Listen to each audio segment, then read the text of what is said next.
Hey everyone, ready for another deep dive? This time we're tackling dementia and specifically looking at a resource called The Reality of Dementia, a guide for men. And it's a pretty fascinating look at how men experience dementia, both personally and as caregivers. Yeah, right away it hits you with this myth-busting thing. You know what people say dementia is just a normal part of aging. Right. Well, this book's like, nope, it's a neurological disorder, not just getting older. Exactly. It really emphasizes that this is a global health issue affecting millions and needs to be understood and managed properly. And it goes deep into the whole diagnosis thing. You know, all the tests they do, blood work, cognitive assessments, brain imaging. It really emphasizes that you need a thorough evaluation from a specialist. Yeah, because they make this point about misdiagnosed, like sometimes delirium or depression can look like dementia. Right, and those need different treatments altogether. So getting an accurate diagnosis is crucial. It's like the book is saying, hey guys, don't freak out if your memory is acting up. Get checked out by a pro to figure out what's really going on. It's about advocating for your health,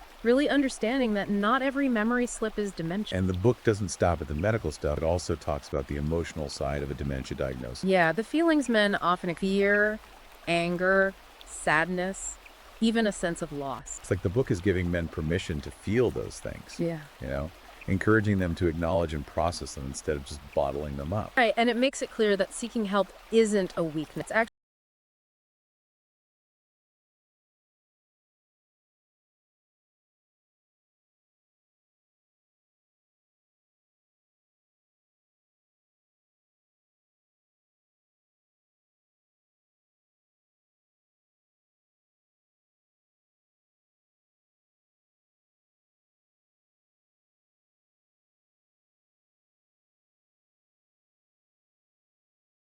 Men who've done this successfully, giving advice and showing that sense of camaraderie. yeah, it's pretty inspiring. One thing that really helped me was how the book gets into the practical stuff.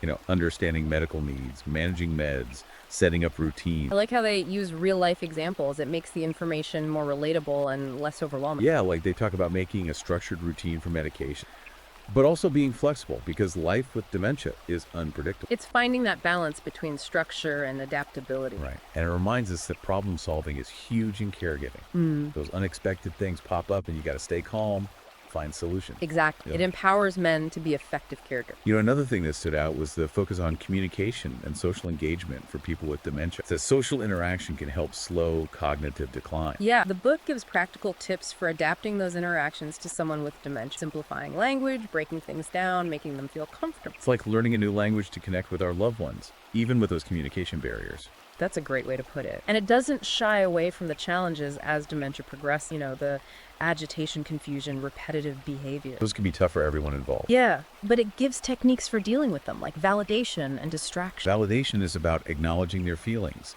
even if their reality is distorted and distraction is shifting their focus to something positive. Exactly. Those techniques can de-escalate situations and create a more peaceful environment. It's like having a toolbox for handling the unpredictable nature of dementia. Definitely. And one thing that really resonated with me was the book's emphasis on preserving the person's identity and sense of self. Yes, it's a remembering that despite the changes, they are still the same person at their core. Right. Dementia doesn't erase their history, personality, passion. The book stresses the importance of honoring that, respecting their dignity and choices, helping them find meaning. It's adapting our approach, but still honoring who they are. Exactly. There is this story about a man whose mom was always super independent. As her dementia progressed, he struggled with how much care to provide while still respecting her autonomy. It's a common dilemma. And the book really emphasizes finding that balance. Yeah. You know, respecting their dignity and choices even as their abilities change. Recognizing they can still make decisions, express preferences, Yeah. even if we don't agree. It's empowering them to have some control in a situation where they often feel powerless. Right. And reminding us that caregiving isn't about taking over. It's about partnering with them on this journey. Absolutely. And one thing I appreciate is how the book talks about finding joy and connection along the way. Yes. It encourages us to focus on what brings them pleasure, tapping into their passions, adapting activities to their abilities. Like the example of a caregiver who introduced his father to indoor plants because he loved gardening. Right. Finding creative solutions that spark joy and purpose. And those moments of joy aren't just for them. They enrich our lives as caregivers too, reminding us that even amidst the challenges, there's still love, laughter, and connection. And it's not just any activity, right? It's got to be something they actually enjoy something that gives them that sense of accomplishment. Exactly. Like that example with the gardener and the indoor plants. It's all about adapting hobbies to their needs, being creative. And those little adaptations can make a world of difference. Now, the book also talks about the tough stuff like the physical care that gets more important as dementia progresses. Right. It talks about keeping them safe and comfortable as their abilities decline, like making changes at home to prevent falls, installing grab bars, getting rid of tripping hazards, good lighting. Those simple things can make all the difference. And it talks about understanding those challenging behaviors, recognizing that they're part of the disease, not intentional. So important. It encourages patience and empathy, remembering they're struggling with this illness. And it gives strategies for managing those behaviors like distraction and validation. Right. Shifting their focus or acknowledging their feelings to help them feel heard. Exactly. And as dementia progresses, things like bathing and dressing can get really tough. The book gives sensitive advice on how to approach those tasks with dignity and respect. I like the part about breaking those tasks down into smaller steps. Makes it less overwhelming for everyone. It's about finding those little ways to make everyday tasks less scary.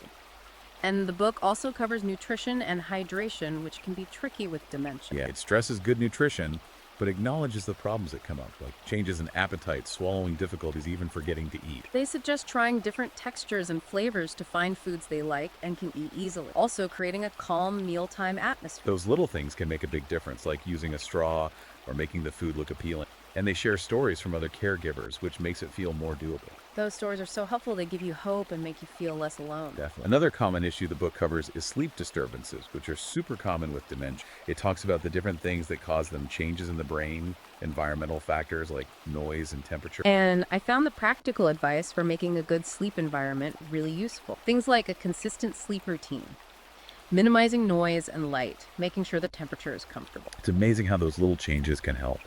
And the book talks about addressing the underlying causes of sleep problems too, like pain, discomfort, or medication side effects. It's about looking at the whole picture and being proactive. And as dementia progresses, caregivers often have to make really difficult decisions. Yeah, those are tough. The book talks about transitions to care facilities and end-of-life care. It emphasizes talking openly with family members, making sure everyone's needs are considered. And getting advice from professionals like doctors and social workers to help navigate those choices. It's about making those tough calls with compassion, understanding that there's no easy answer. And the book also focuses on advanced planning. That's so important. Taking care of legal and financial stuff early on while they can still make decisions. It explains power of attorney, advanced healthcare directives, making sure their wishes are respected. It's about taking control planning for the future, even with this unpredictable illness. And those documents can prevent confusion and conflicts later on. Absolutely. And it gives you peace of mind knowing things are in order. And, one of the most powerful parts of the book is about faith and spirituality, coping with dementia. It acknowledges that need for meaning and connection, especially during tough times. It explores how religious teachings and practices can offer comfort, purpose, a way to understand suffering. It doesn't shy away from those tough questions that come up when faith meets dementia. It shares stories of people finding strength in their beliefs and highlights respecting the spiritual needs of the person with dementia, even if their beliefs are different from ours. It's about creating a supportive environment regardless of anyone's background. And the book ends with this message of hope and resilience. It doesn't pretend dementia is easy, but it emphasizes that there's still room for joy, connection, a meaningful life. It encourages us to focus on the present, cherish the little things, find ways to adapt and create new experiences. It reminds us that even with cognitive decline, they can still love, laugh, and be happy. One of the most inspiring parts is about cultivating gratitude, appreciating the good things, even amidst the difficulties. It's about shifting our perspective from what's lost to what we still have. And the book emphasizes self-care for caregivers, recognizing how demanding it can be both physically and emotionally. It encourages us to take time for ourselves, do things we enjoy, and seek support when we need it. It reminds us that taking care of ourselves isn't selfish. It's essential to being good caregivers. Right. It's about recognizing our limits and putting our well-being first so we can be there for our loved ones in the best way possible. Yeah. It's not just about the basics, right? It's about making their life better. Yeah, creating a space that feels good and helps them thrive. The book talks about using music, aromatherapy, things like that to create a calming and stimulating environment. Like familiar music, calming scents, even tactile things like soft blankets or textured objects. Engaging their senses, creating a positive experience.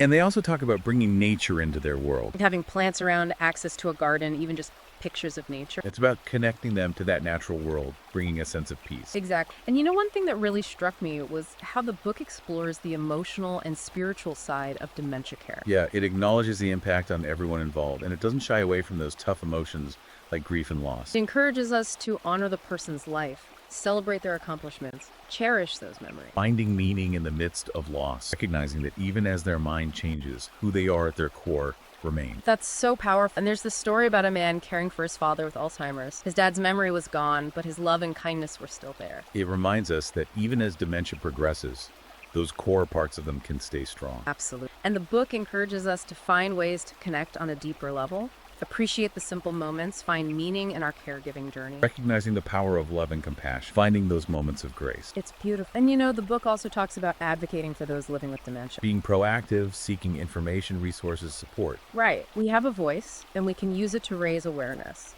fight stigma, push for better care. Empowering ourselves and our loved ones to face this with dignity and hope. And one thing I like is that this book doesn't pretend it has all the answers. It acknowledges how complex dementia care is. There's no one solution for everyone. It encourages patience, kindness, finding what works for each situation. Embracing the journey with all its ups and downs and finding those moments that make it all worthwhile. This book is truly a valuable resource for anyone dealing with dementia, whether personally or as a caregiver. Absolutely. Packed with practical advice, emotional support, and a message of hope that really hits home. And if you're looking for guidance on this journey, you can find The Reality of Dementia, a guide for men, on Amazon Kindle and Google Play Books. It's a must-read for anyone who wants to understand and support those affected by dementia. Thanks for joining us on this deep dive. Until next time.